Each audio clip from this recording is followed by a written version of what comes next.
I corrected myself as a failing. Failing. That's what I was going to ask. So you still have hope. I think, yeah, I have hope. But the notion that in 2026, my children have less civil rights than I had.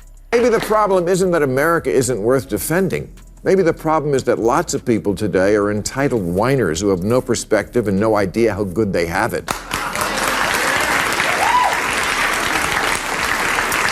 Another day, another millionaire TV host biting the hand that feeds her, but this time it's Sunny Hostin who crossed the line. And what Bill Maher did next, even her own co-hosts didn't see coming. He tore her narrative apart on live TV. But before we move further, if you enjoy short commentary videos with full breakdowns, take just 2 seconds to subscribe to the channel.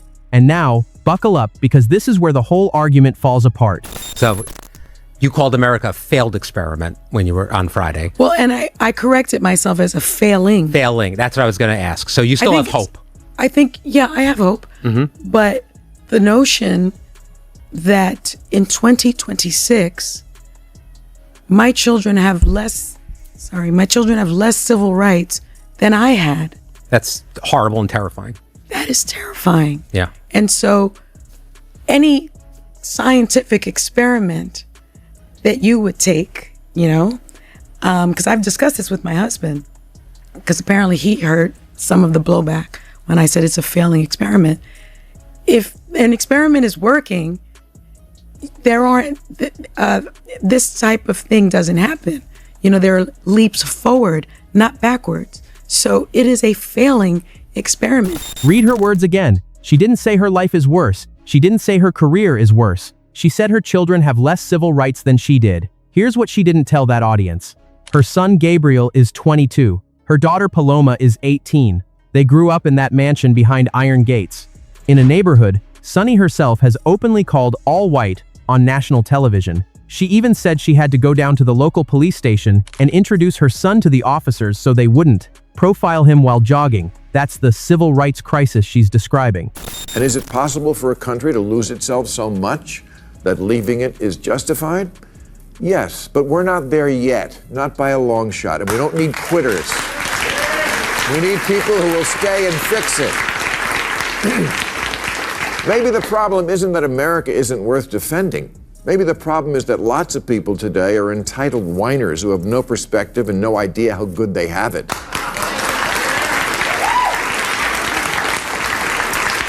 And then Bill Maher just told Sunny's whole crew to grow up. But the math behind Bill's line is the part The View will never read on air. As of fiscal year 2024, 34.7 million people had pending green card applications to enter the United States, the most in American history. Only 3% of them will actually receive one this year. More than 50.2 million immigrants now live in America, the highest number in U.S. history, matching the record share set in 1890. Tens of millions of people on the planet are literally waiting in line to enter Sunny's failing experiment. If America is not the #1 global power, it's not going to be Denmark. It's going to be communist China, a country that right now the government is imprisoning Uyghur Muslims in concentration camps.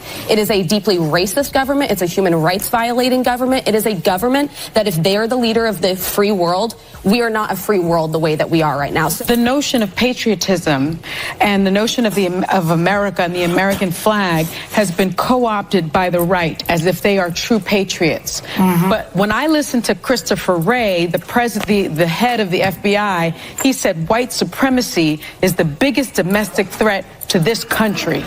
And so as a woman of color with a 6'2" black kid in college and a 5'7", 5'8" black kid in high school, I don't see that part of American exceptionalism. I'm sorry. No. I think this country has a lot of problems that could be solved. Yes, maybe they're putting Muslims in jail in Afghanistan, I think you mentioned, and China. They're putting a lot of more black people in jail. Read what she just claimed. The U.S. government has formally condemned China over its treatment of Uyghur Muslims. And Sunny's response is that America is worse, because specific group of people sit behind bars here. That's not perspective. That's a multi-millionaire on daytime TV, stacking American prison sentences against one of the most condemned human rights records on the planet and pretending America comes out the loser. If anything, they are as serious as a prison fight. Look, we all know China does bad stuff. They break promises about Hong Kong autonomy, they put Uyghurs in camps and punish dissent, and we don't want to be that. But it's got to be something between authoritarian government that tells everyone what to do and a representative government that can't do anything at all.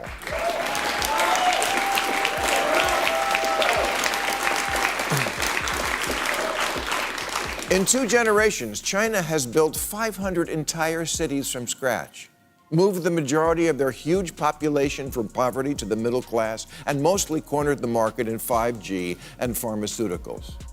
That's perspective, the one ingredient Sunny never brings to work. Bill isn't praising China, he's dismantling her math right in front of her audience. 500 new cities in 2 generations. Hundreds of millions of people pulled out of poverty. And America, in that same stretch, built the smartphone she films herself on, built the airline that carries her to Ghana, built the network paying her almost $2 million a year to call the country a failure on national television. Every tool she uses to attack America was built by America. They weaponized her husband against Hillary Clinton, and the bottom They did all line those is, things. This country is a misogynistic country, and this country is a country that, out of all of the first world countries, hasn't been able to elect a female president. That's the verdict. The whole country is anti-woman because no female president yet. Never mind the female vice president in 2021.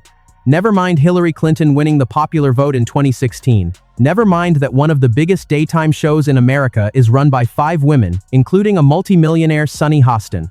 The same Sunny Hostin who, just days after 2024 election, went on national TV and started attacking entire groups by gender and race: Latino men, white women, Republicans, and conservative white women, all hit in one segment. I know that as a country, it's very difficult for people to believe that racism and misogyny, they're just alive and well. I think that we don't want to think that about ourselves, our neighbors, our friends, but it's my lived experience tells me that it does still exist, even if your lived experience doesn't tell you that it exists.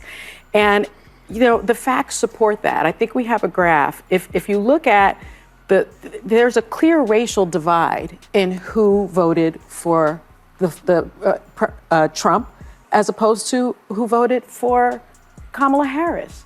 It's very clear. It's not only clear by race, but it's also clear by education. And so the notion somehow that is not true. This is by education. Those who attended college voted for her at a higher degree than those that didn't. But I think I've you're said missing that. his point. Let me just finish. And so I've said that before, and there was so much backlash because I think it's an uncomfortable, inconvenient truth about this country. But here's the part she conveniently leaves out every time. Right after the 2024 election, Sunny herself went on national TV and judged entire groups of Americans by race and gender. The same woman demanding America stop judging people by skin color and background just judged tens of millions of people by exactly that. Her theory only works if you ignore what she actually says about other people. A bunch of privileged mean girls complaining about privilege and trying to make fetch happen. What a shocker that the people who see everything through the lens of race see their election loss as a result of racism and yes, if only we weren't so irredeemably unenlightened, we would have elected president by now. Oh, what, we did? Oh, right, and then re-elected him. Maybe you missed it because it wasn't on TikTok.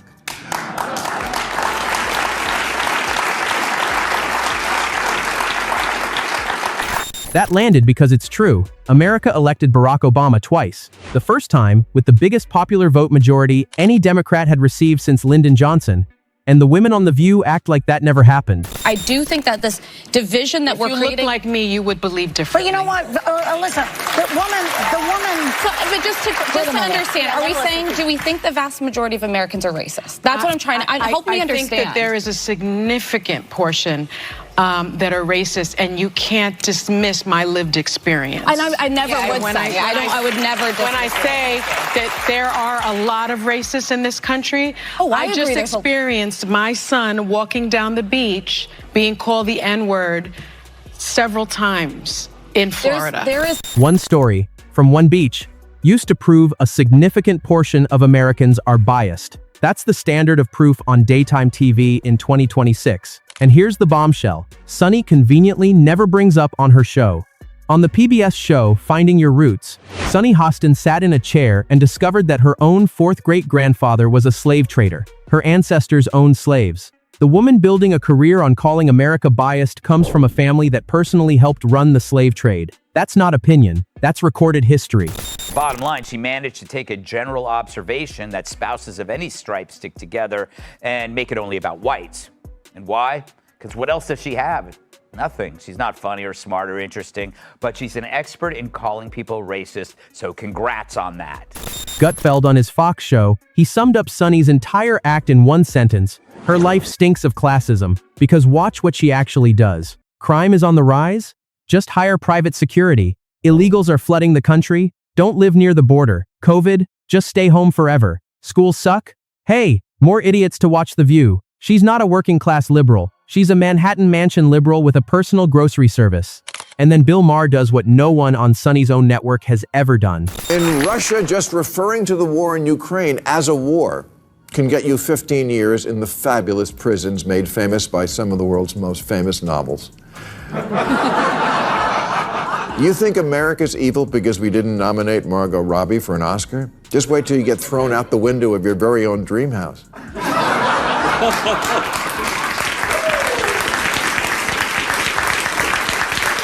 Saudi Arabia, Nigeria, and Sudan still cut the hands off of thieves, so if you're coming from San Francisco, do your shoplifting at home. And you might also want to do your protesting before you go, because protesters are routinely shot in lots of places. Gosh, it almost seems like the world is full of suffering, intolerance, and oppression on a scale we can't imagine. But that can't be true, because if it was, we'd be protesting it. Russia, Saudi Arabia, Sudan, Nigeria, 15 years behind bars for using the wrong word about a war. Severe punishment just for stealing food. People silence the moment they step into a public square.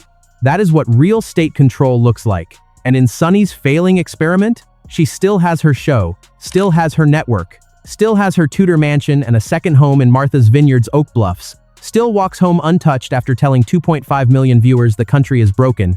That, by definition, is freedom. 59% of self-identified liberals say there have been times when they considered leaving America for good, like after NBC canceled The West Wing. I don't get it. You want so badly for every immigrant to come to this country and experience the good life, but somehow it's so terrible you want to leave? Caught. Liberals want every immigrant on Earth to come to America for the American dream, and 59% of them have considered packing up and leaving the dream themselves. Pick one. And here's the cherry on top. Earlier this year, Sunny actually told her audience she's stuck in America, that she would leave like Rosie O'Donnell did, if she could.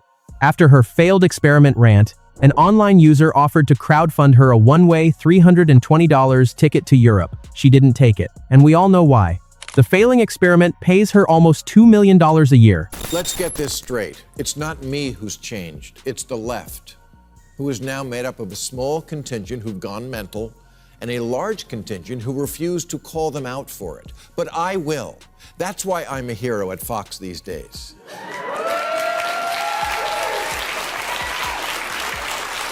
Which shows just how much liberals have their head up their because if they really thought about it, they would have made me a hero on their media. But that can't happen in this ridiculous new era of mind-numbing partisanship. That one line says everything about the modern Democratic Party. Maher didn't move. The party did. 10 years ago, people like Sunny clapped for him on every show. Today they treat him like an enemy because he refuses to play along with the new left and pretend nothing has changed. The truth is, the liberalism he grew up with no longer exists inside his own party. But a poll last year asked, if America is the greatest country in the world, more blacks and Hispanic Americans agreed with that than the white progressives. It asked if racism is built into our society. White progressives agreed with that at higher levels than and Hispanic people. It asked if government should increase border security. Same result. Hispanic Americans are less okay with illegal immigration than whitey. The votes are in. They don't want your pity. There it is. The truth Sunny refuses to face. Most Americans still believe in this country. Most Americans still get up every day and build something here. Most Americans don't sit in a Tudor mansion, telling millions of viewers their nation is finished. Sunny doesn't speak for them. She speaks for a small group of wealthy, college-educated liberals on the Upper West Side, and she's losing even them. Bill Maher saw it. Greg Gutfeld saw it. Even her own co-host Whoopi Goldberg pushed back live on air, saying, "I am really proud to be an American and forever grateful to the country." The act is collapsing on her own set. The only person who hasn't noticed is Sunny. Now I want to hear from you. So tell me, is Sunny Hostin the voice of a specific group of Americans, or just the voice of her own grievance? Is America really a failing experiment, or the country 34 million people are still waiting in line to enter? And how long can The View survive when even Whoopi Goldberg is walking away from her co-host's takes on live TV? Drop your answer in the comments, smash that like button if Bill said what needed to be said, and subscribe because we're just getting started and the next breakdown is already on the way.